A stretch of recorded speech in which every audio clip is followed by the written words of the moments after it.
Turning off y'all extras. Turning off Yeah, it's good music right here. It's your boy Crypto Blood. Welcome to another episode of My Two Satoshis. It is August 28th, 2019. Shout out to my man Christopher Ladd on YouTube for the song request today. Nipsey Hussle, Ocean Views, classic joint right here off that Slauson Boys 2 album. That was a good album right there. But I hope you guys are doing well today. Welcome to another episode. Today we are going to be looking at Venezuela. A company out there was actually shut down because they were paying their employees in Bitcoin. And so I wanted to really highlight this one because I want to highlight the methods in which governments will attack Bitcoin, because they can't shut it down directly. They can't shut the network down, right? But they can do secondary and tertiary things to hinder the adoption of Bitcoin. So keep that in mind. That will have a direct impact initially on Bitcoin, because as I was talking to Max Kaiser, they haven't attacked Bitcoin yet. They have not really outright just attacked it. I'm talking about the United States and even any of the other first world countries. They haven't attacked Bitcoin yet. These are the types of things they may do. They may have it be in a situation where if you hold any Bitcoin on you, it's almost like coke or weed or, some type of hard drug, fentanyl. So you have to just keep that in mind. And that is a tail risk that we have to keep in mind. So I wanted to bring this article to your attention. Secondly, out of AMB Crypto, Litecoin on the verge of a head and shoulders drop as death cross looms. We're going to take a look at what's going on. Not only is the price of Litecoin suffering here, but the hash rate is also suffering. So we're going to look at what's going on here. Get your opinion on what you think Litecoin is going to do by the end of this year. As I've told you guys many times prior to the halving, this is what happens every time the halving occurs. The price suffers. Like, I've witnessed a couple of halvings in Litecoin, so I know what the price normally does. Just because it did it in the past doesn't mean it's going to do it in the future. But I did, warn you guys that this was most likely going to happen. And it's not just the halving. There is an altcoin winter going on right now, so that doesn't help. But even if we weren't in an altcoin winter, you would probably see somewhat of the same results as far as Litecoin's price performance goes. And lastly, Cointelegraph, XRP community is threatening to take over if Ripple execs keep dumping. How do you take over a centralized company? Hey, you guys had to help me out on this, but we'll take a look at this article out of Cointelegraph. Caught my attention, thought it was hilarious, and I wanted to report on it. But before we get started, the routine. Shout out to all my channel sponsors and my channel patron, Crypto.com. You guys can definitely sign up and get your cryptocurrency credit cards or debit cards. I always say credit cards, but they're debit cards right now available to U.S. citizens.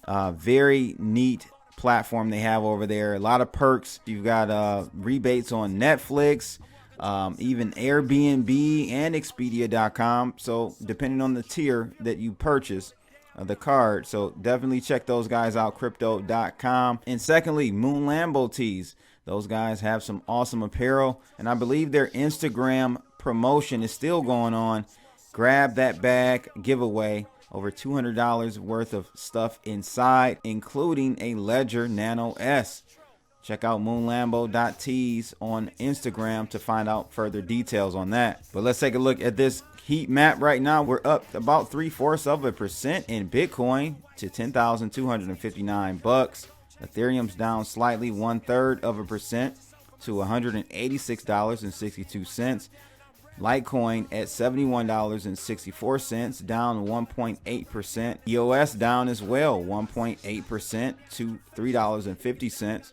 And BNB down 1.9%, $25.20. Now, you have to remember there's possibly still a lot of selling pressure on all of the coins, but even more so on the altcoins, because the market cap is lower and nominal dollar amounts will affect the price a little bit more than Bitcoin. But the whole plus token Ponzi scheme still unwinding. They did have Litecoin, they had Ethereum, they had EOS, so maybe that's part of it. I don't know.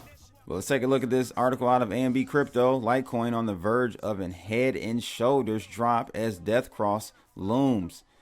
Litecoin is looking to slump even further. The world's fifth largest cryptocurrency has been in a slump since its halving earlier this month, dropping below resistance after resistance and breaching the $75 mark. Now the coin is on the precipice of a slump below $70 for the first time in 4 months. And Crypto Blood said it here on his channel. It will probably see 60s and I even think 50s, $50 handle for Litecoin. But don't get it twisted. I'm not saying that Litecoin won't outperform percentage wise. I think it still will outperform a lot of altcoins because a lot of them are going to die. Litecoin I don't think is going to die because it has that sentimental, first altcoin label on it. So I don't think it's going anywhere. I'm just saying in the short term, you're going to see a pullback. And normally, because again, I've started buying Litecoin at 55 cents, people. I've been around for a minute in this game. Litecoin normally lags on rallies.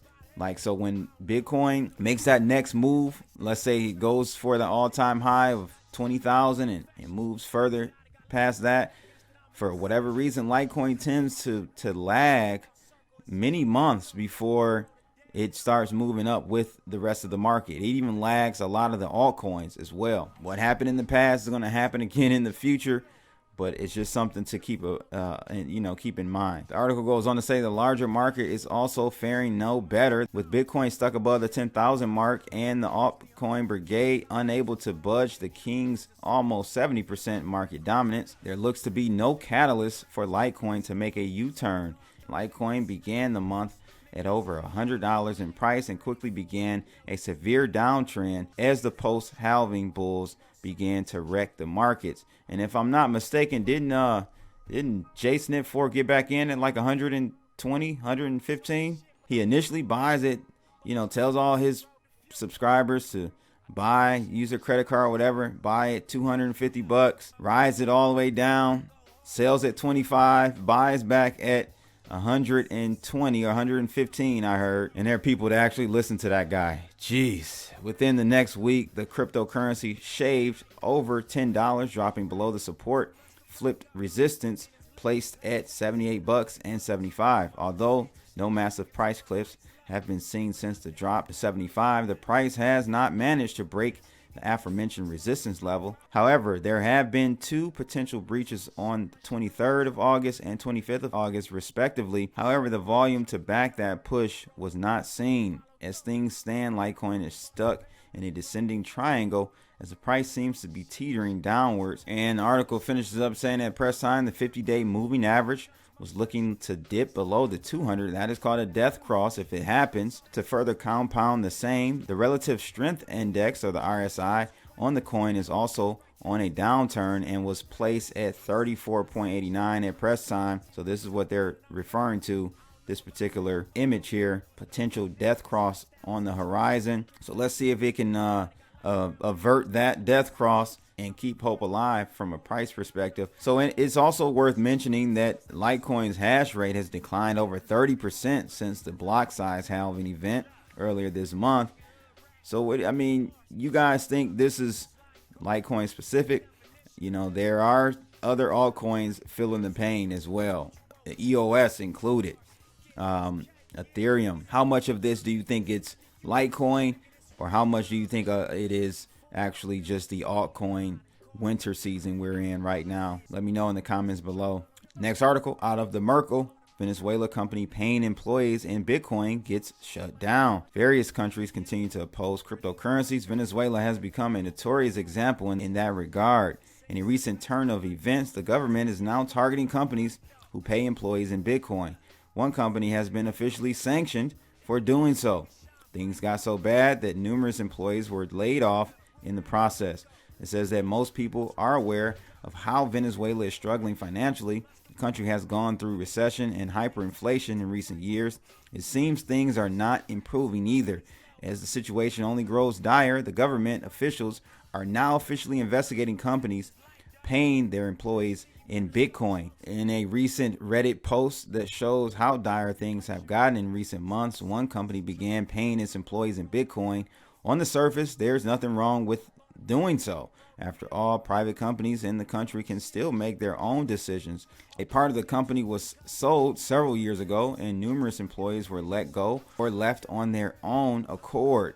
The hyperinflation plaguing the country is still a problem today, which eventually forced the company to pay employees in something other than Venezuela Bolivar. So compared to fiat currency in Venezuela, Bitcoin is a stable form of payment. Even though the world's leading cryptocurrency is volatile, the Bolivar can only lose value every moment. Bitcoin, on the other hand, can swing both ways. In most cases, it would make sense for domestic companies to pay employees in Bitcoin. And for the company in this story, it made a lot of sense. Some employees still prefer fiat payments, but that would not cause any real problems. But what happened with this particular story and this company, they hired a seamstress, right? This seamstress was a Maduro supporter. She didn't like to see them accepting cryptocurrencies as payments and paying out employees in the cryptocurrency. So it turns out the seamstress sued the company through the superintendent's institution focused on cryptocurrency in Venezuela. The company was not registered with the authorities yet, paid employees using Bitcoin. That was not allowed nor legal. In the end, the company was forced to pay a sum to the agency, and a sanction was handed down. With insufficient funds to pay the agency, the company was eventually closed down and padlocked. All employees are now out of a job. So this lady, this is so retarded. She was so brainwashed that she was willing to lose her job and also make all those employees lose their job, and the CEO forced to close down the company. What sense does that make, man? God, there are some really brainwashed people out there. And it goes on to say, to make matters worse, the company's CEO was forced to voluntarily sign over the company to the state. It sounds like some Chinese, that's what's happening with Jack Ma, CEO of Alibaba. That's pretty much what happened to him. He was forced to sell a lot of his company to 5 different unknown entities. And so I just wanted to kind of highlight this story, and I'll leave a link to the actual Reddit post. It's right here, a story about what happened in Venezuela.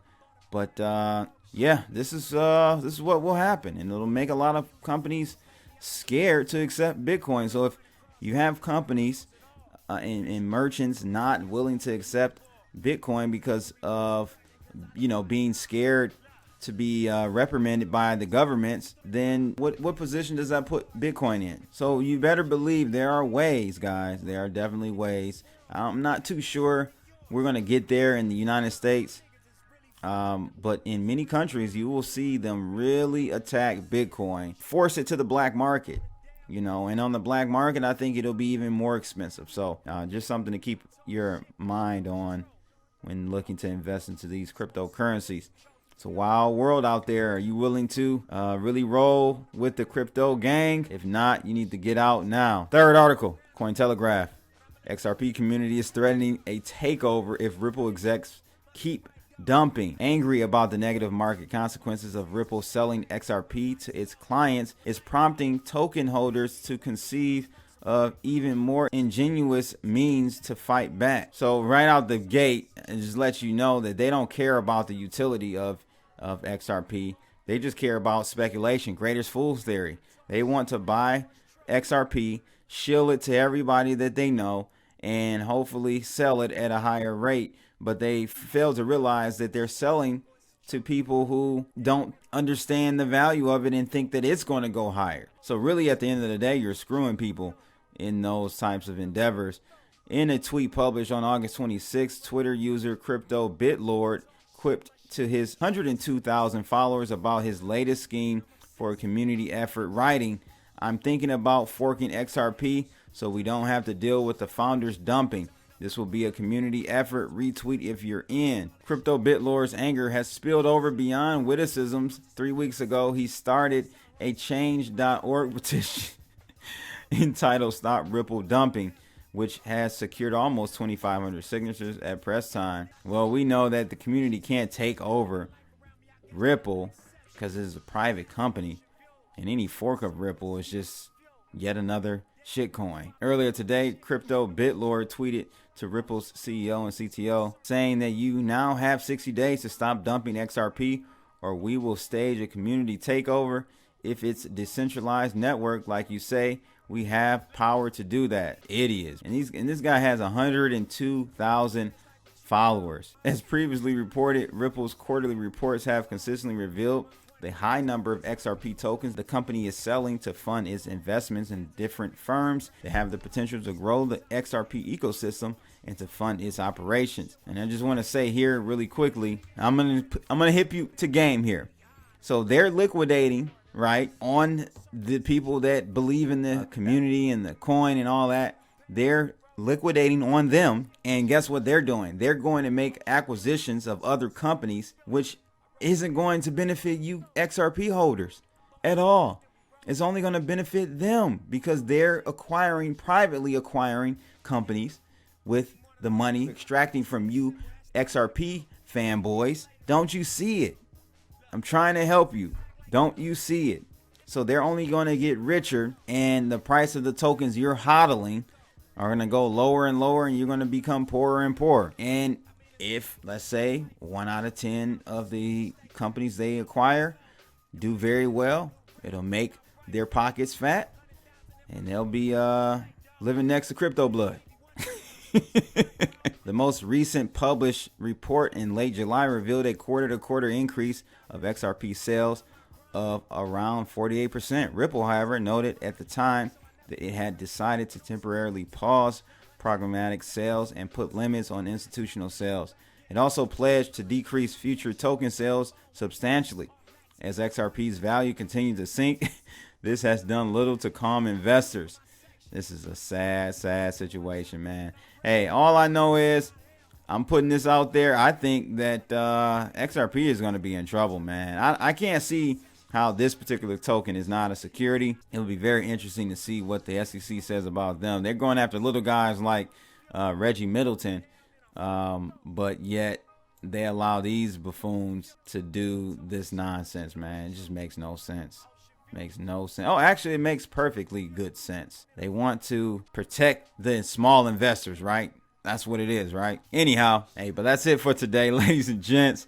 It's a damn shame, boy. Make sure you guys like, share, and subscribe. Click that bell, all that good stuff to help this channel grow. Got to give a shout out again to Christopher Ladd out there on YouTube for this banging song, Nipsey Hussle, Ocean Views. I play this about 5 times a week, man.